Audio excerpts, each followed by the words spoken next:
lunch money to play pinball. They were gambling on it. Watch. See the head on body thrown. Why, I really believe you're right. Have you ever heard of laws like forbidding gorillas in car back seats, or making mustaches illegal if your spouse disapproved? I cannot understand how you can walk around like that. Like what? It's a swimsuit. I'm going swimming. But why make a spectacle of yourself? How about the oddity of not being allowed to walk backwards while munching on a donut or enjoying a comic book on Sundays? From bans on slurping soup to swimming in swimsuits and even wrestling bears, these laws raised eyebrows. Imagine getting fined for carrying ice cream in your back pocket or donning clothes of the opposite gender. Spitting on sidewalks or flirting could land you in trouble too. The list goes on, from pinball machine bans to no cars on Sundays. New York City completes a roundup of thousands of pinball machines. The police acted on a city magistrate's decision, which classified them as gambling devices. So join us as we explore 20 weird old laws that no longer exist today. Number 1. No gorillas in the back seat of cars. In the quirky world of old American laws, Massachusetts once had a peculiar prohibition against allowing gorillas in the back seats of cars. Imagine cruising down the road, gorilla in tow, only to be pulled over by a stern-faced officer citing this obscure rule. But here's the twist. While the legend persists, the actual law is more nuanced. The truth lies in the Massachusetts General Law, specifically Chapter 90, Section 22H. It states that animals cannot be transported in the back of a motor vehicle unless certain conditions are met. These include having an enclosure or side and tail racks at least 46 inches high to prevent the animal from falling or jumping out. The law likely aimed to secure truck cargo areas, not passenger cars. Remember, the next time you're chauffeuring a primate, check your state's animal transport laws, whether it's a gorilla or a guinea pig. So, there must be no gorillas in the back seat of cars, but what if your mustache looks a bit off for your wife? Number 2. Mustache illegal if wife objects. There was a time when a man's facial hair could land him in legal trouble, especially if his wife disapproved. While this law sounds like a whimsical sitcom plot, it did exist in certain towns. The specifics varied, but the essence remained. If a wife found her husband's mustache unappealing, he could face legal consequences. Just think of a stern-faced judge peering over his bench, assessing the aesthetic merits of a gentleman's upper lip fuzz. In 1920, a Cleveland judge reportedly ejected a man from court due to his Charlie Chaplin-esque mustache, deeming it unsuitable for the solemn proceedings. However, let's not take this too literally. The mustache law likely arose from societal norms and personal biases rather than a formal statute. It's a glimpse into a bygone era when facial hair carried social weight. So, gentlemen, if your mustache ever sparked marital discord, rest assured, it's no longer grounds for legal action. But perhaps consider a trim, if marital bliss hangs in the balance. Number 3. No walking backwards while eating a donut. An unusual law once graced the books in the charming town of Marion, Ohio. You couldn't munch on a donut while strolling backwards. Visualize a person leisurely devouring a glazed delight, blissfully unaware of the legal minefield they were treading. Special recipe, the donut shop way. And frozen fresh, so they're fresh whenever you want them fresh. Now, why this particular confluence of donuts adverse walking? The answer remains elusive, lost in the annals of time. Perhaps a local official witnessed a comical collision between a donut enthusiast and an unsuspecting pedestrian. Or maybe it was a whimsical attempt to curb public disturbances, because let's face it, a backward-walking donut eater could disrupt the delicate equilibrium of small-town life. Smelling so fresh, so tempting, so full of natural glazed goodness that they're really difficult to resist. While the law's origins remain shrouded in mystery, its legacy endures. Thankfully, modern Marion has moved beyond this donut-related prohibition. Today, you're free to savor your cruller or jelly-filled delight while moonwalking, pirouetting, or even breakdancing, just not all at once. It was not allowed to walk backwards while eating a donut, but were comic books allowed on Sundays? Or was it illegal? Number 4. No comic books on Sundays. In the ancient days of peculiar American laws, some states took an unexpected stance on leisurely Sunday activities. selling comic books on Sundays was a no-go. The rationale was to preserve the day's religious sanctity. These laws aimed to keep Sundays solemn and free from the raucous adventures of superheroes and villains. But why target comics? Perhaps lawmakers feared that the escapades of Caped Crusaders would distract the faithful from their pious reflections. While the specifics varied across states, the sentiment remained consistent.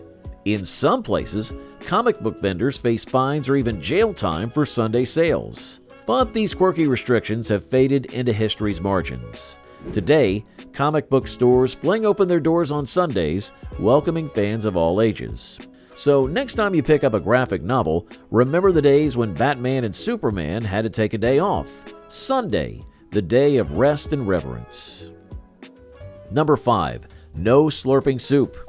In New Jersey, there was a peculiar rule that might make you think twice about your table manners. Slurping soup was reportedly banned in public.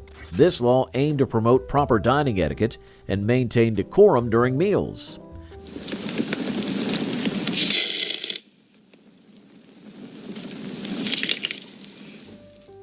Just think of sitting in a restaurant and trying to enjoy a delicious bowl of soup, only to remember that you couldn't slurp it. While slurping might be considered impolite in some cultures, it's also a common way to cool down hot soup and savor its flavors.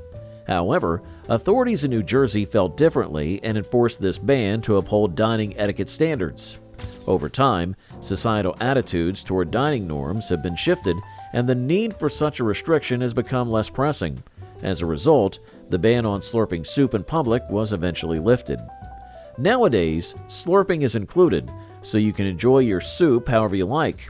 It's a quirky reminder of how laws can reflect cultural norms and how they can change over time to adapt to evolving societal expectations.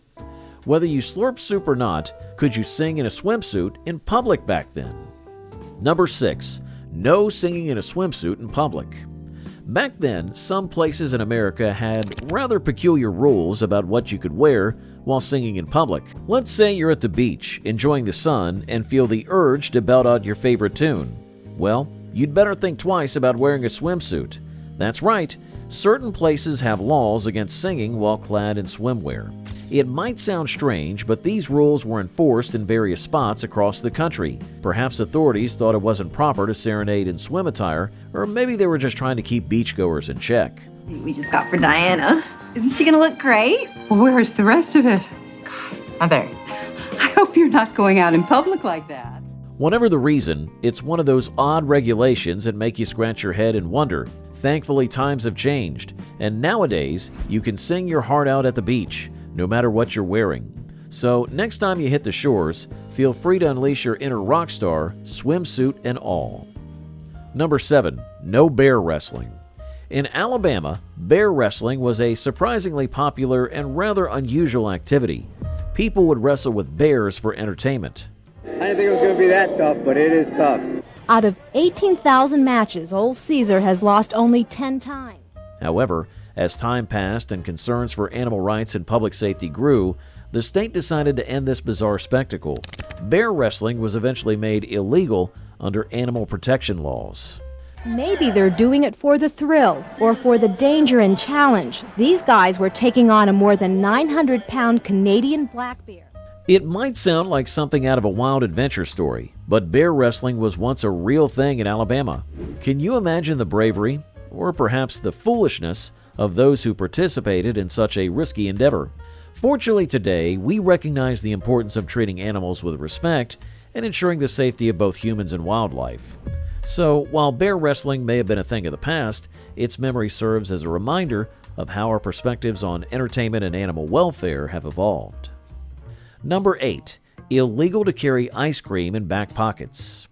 In Kentucky, there was once a rather peculiar law that banned carrying ice cream in your back pocket on Sundays.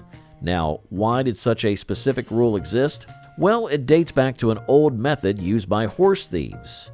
Back then, some cunning criminals would lure horses away by placing treats like ice cream in their back pockets. So, to prevent this sneaky tactic, lawmakers decided to outlaw the practice altogether. It's a strange connection, isn't it? While the law might seem bizarre today, it was a serious matter back then, aimed at protecting people's valuable horses from theft. Thankfully, horse theft isn't as common nowadays, nor is the practice of carrying ice cream in back pockets, especially on Sundays. So next time you enjoy a scoop of your favorite flavor, keep it in a cone or a cup, not in your back pocket if you're in Kentucky. Number 9. Illegal cross-dressing. In the past, there were laws in many places across America that made it illegal to dress in clothing that belonged to the opposite sex. These laws, although seemingly innocent on the surface, were often used to target and discriminate against members of the LGBTQ+ community. Imagine not being allowed to express yourself through your clothing choices simply because they didn't align with traditional gender norms.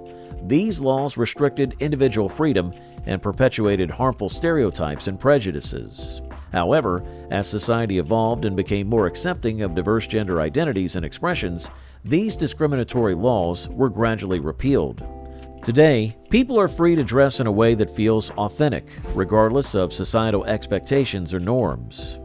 The abolishment of such archaic laws marks a significant step towards equality and acceptance for all individuals, regardless of gender identity or expression. It's a reminder of how far we've come in promoting inclusivity and respecting the rights of every person to live authentically. Now, you could wear anything, but could you dance to the national anthem after getting dressed? Number 10. No dancing to the national anthem. A curious law might surprise you in Massachusetts. Dancing while the national anthem was playing was once illegal. Can you imagine attending a patriotic event and feeling the urge to move your feet to the rhythm, only to remember that dancing was against the law? Seems unusual. The reasoning behind this law isn't entirely clear, but it likely had to do with showing respect for the anthem and maintaining decorum during solemn occasions. However, as times changed and societal attitudes evolved, people began to question the necessity of such a restriction on freedom of expression. Eventually, the law was repealed, and today people are free to dance and express themselves however they wish, even when the national anthem is playing. It's a reminder of how our understanding of patriotism and expression has evolved, allowing individuals the freedom to celebrate their love for their country in their unique ways. Number 11. No spitting on the sidewalk. Various cities across America had laws against spitting on the sidewalk. You might wonder why such a specific rule existed, but it stemmed from public health concerns, particularly during the early 20th century when tuberculosis was a significant health threat. Spitting was believed to spread the disease then, so public health campaigns urged people to avoid spitting in public places. Laws were enacted to reinforce this message and maintain cleanliness on the sidewalks. While the connection between spitting and tuberculosis transmission might seem strange today, it was taken very seriously in the past. However, as medical knowledge advanced and tuberculosis became less public health threat, these laws gradually fell out of favor and were eventually repealed. Despite any changes in societal attitudes, spitting on the sidewalk is still considered impolite and unclean in most places. Let's not spit, but was it illegal to flirt as well? And how did proposals work back then? Number 12. Anti-flirt laws. In certain cities, including Memphis, there used to be laws against something seemingly harmless, such as flirting. It was illegal for a man to flirt with a woman on the street using gestures like a wink or other means.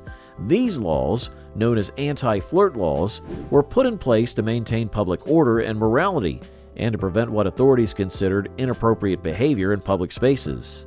Imagine being fined or arrested just for trying to charm someone on the street.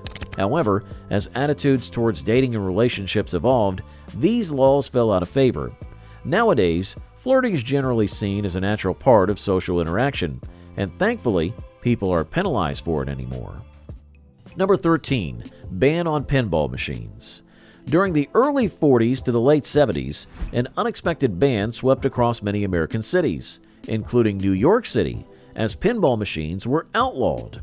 Authorities believed these arcade games were based on chance rather than skill, making them akin to gambling devices. This brainchild of the boffins has created a new disease, the slot machine fever.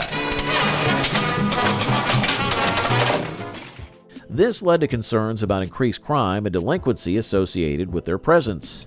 As a result, pinball machines were prohibited in various places, with police raids conducted to confiscate and destroy them.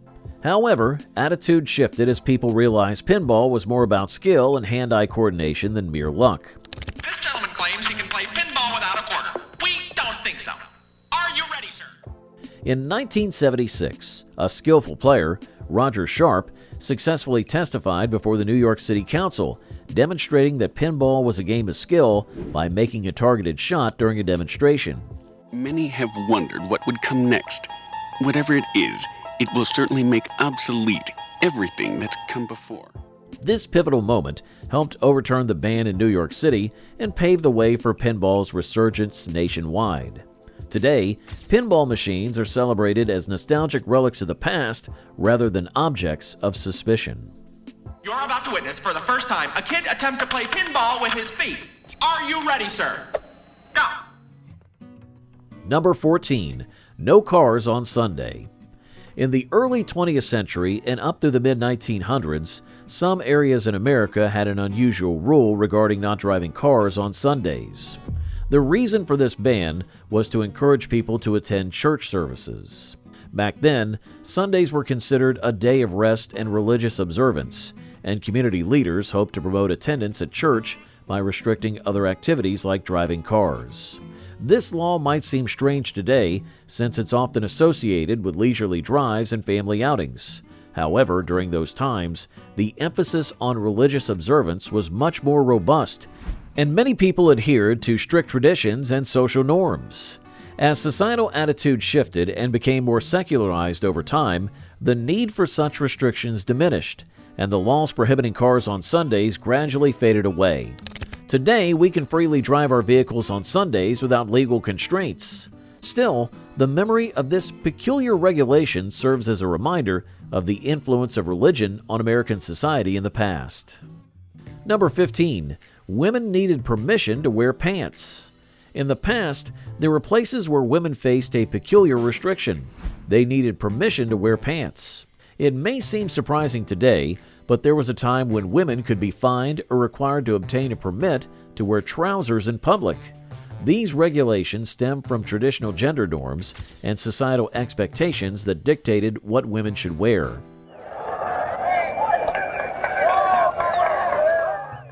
Women wearing pants were often seen as breaking these norms and challenging gender roles. However, as the women's rights movement gained momentum and attitudes toward gender equality evolved, these outdated laws began to be challenged. Women fought for the right to wear pants freely, and eventually, these restrictive regulations were abolished. Don't you think girls are showing a bit too much of themselves in them? No, not really. I tell you, if I was slim enough, I'd wear a pair. Today, women can wear pants without any legal barriers, reflecting the progress towards gender equality and the recognition of women's autonomy over their clothing choices. It's a reminder of how societal norms and expectations have changed over time, paving the way for greater freedom and equality for women. The Hot Pants Award for the oldest contestant in the contest. Miss Williams, how old are you? 72. While women needed permission to wear pants, why was there such a fuss over margarine? What was wrong or illegal in it? Number 16, a ban on margarine. In the dairy-rich state of Wisconsin, a peculiar law once made yellow margarine a forbidden commodity. Back in 1895, lawmakers took a stand to safeguard their dairy farmers by banning the manufacture and sale of yellow margarine within the state. If you craved margarine in Wisconsin, you were out of luck. It only came in an unappetizing white hue, and as if that wasn't enough, consumers had to pay an extra tax to buy it. But why the fuss over margarine? Butter was the dairy industry's golden child, and they saw margarine as a threat. The law required margarine to be pink if sold to distinguish it from butter. It's my sweet, creamy butter. Nope, that's chiffon margarine. Chiffon margarine? Oh, no, it's my butter, all right. Chiffon fooled even you, Mother Nature. As neighboring states eased restrictions, Wisconsin stood firm. Its result was a quirky phenomenon known as the Oleo Run. In the 1950s and 60s, Wisconsinites would cross state lines into Minnesota, Illinois, Iowa, or Michigan to snag the cheaper, more appealing-looking butter substitute. Number 17, ban on fortune-telling. In the annals of American legal history, fortune-telling and its mystical counterparts once faced a peculiar fate. Bans were imposed across various jurisdictions on practices like tarot card readings, palmistry, and other forms of divination. These laws, now consigned to the archives, reveal a fascinating clash between tradition, belief, and the quest for truth. The reasons behind these bans were multifaceted.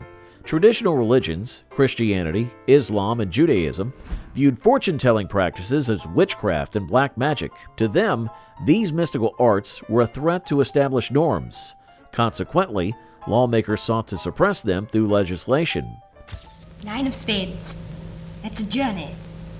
Jack of spades. He's a dangerous man. However, a tarot card reader in Louisiana challenged the city's ban on fortune-telling.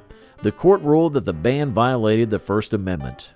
While fortune-telling is no longer outlawed, it remains a captivating thread in the rich tapestry of American legal history. Fortunes could not be told, but why was it illegal to feed the bird of peace? We're talking about pigeons. Number 18. No feeding pigeons. In cities like San Francisco, it was illegal to feed pigeons. This rule might seem odd, but it had its reasons.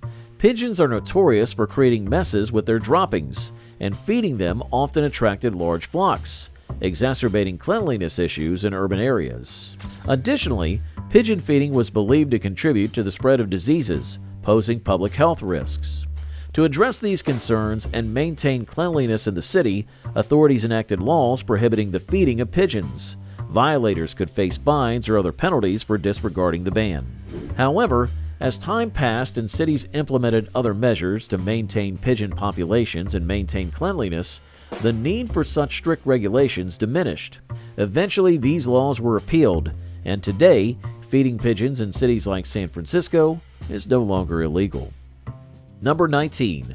No eating peanuts and walking backwards during concerts. A rather curious law in Green, New York may leave you scratching your head. Eating peanuts and walking backwards during concerts was reportedly illegal. You might wonder why such a specific rule existed. The reason behind it was to maintain quiet and order during performances. Imagine a concert hall filled with music enthusiasts enjoying a show, only to be disrupted by the crunching sound of someone walking backwards while munching on peanuts. It's easy to see how such behavior could disturb the atmosphere and detract from the overall experience. By prohibiting this seemingly harmless activity, authorities aim to ensure that concerts proceeded smoothly and without disruptions. While the enforcement of this law might seem unusual today, it reflects the efforts of local officials to maintain decorum and respect for performers and fellow audience members during public events. As times changed and societal norms evolved, such regulations gradually became obsolete, but they remain an intriguing glimpse into the past. And number 20. No public candy eating. In certain parts of Newark, New Jersey, there was once a rather peculiar law. Eating candy in public under certain circumstances was illegal. Can you imagine being forbidden from enjoying your favorite sweets while out and about? It might sound strange, but this law had its reasons. Back in the day, authorities in Newark aimed to maintain cleanliness and order in public spaces. They believed eating candy publicly could lead to littering or unruly behavior, so they enforced this ban. Nevertheless, as time passed and societal norms evolved, the need for such a restriction became questionable. People began to view candy eating as harmless, and enforcing a ban seemed unnecessary. Eventually, the law was repealed, and today, Newark residents and visitors are free to indulge in their sweet treats wherever they please. This is a quirky reminder of how laws can reflect societal values and how they can change over time to better align with modern sensibilities.